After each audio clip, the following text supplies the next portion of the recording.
All right, I'm here at West Palm Beach with journalist James O'Keefe. I'm going to ask him a few questions. So, James, recently in the news cycle, a lot of things have been blamed for the Clinton campaign losing the election. One of them has been fake news. Yeah.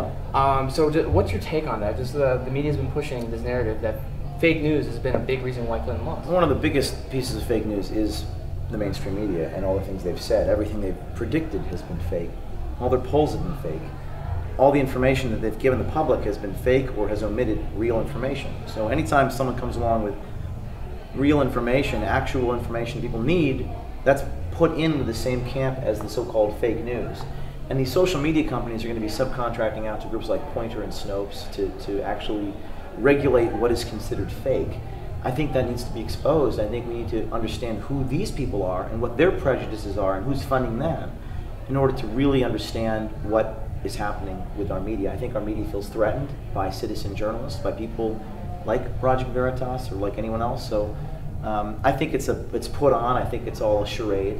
And I think what's going to eventually happen with our media is our mainstream media will become reactive to the forces of citizen journalism on social media.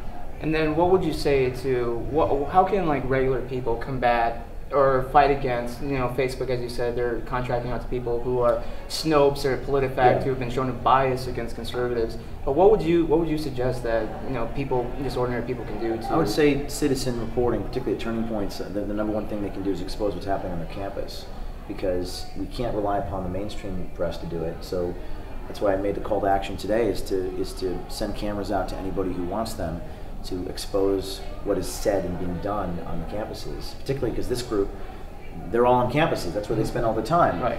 But I would encourage any citizen to take it upon themselves to do the job of the mainstream media, and that is the only way we're going to be able to get the information. And the concern of the mainstream media is, well, how do you know it's real? Well, I can tell you right now that anything authentic coming from a citizen, that's certainly video-based, is going to be a lot more real and raw and untouched than something that is channeled through the layers of the corporate media.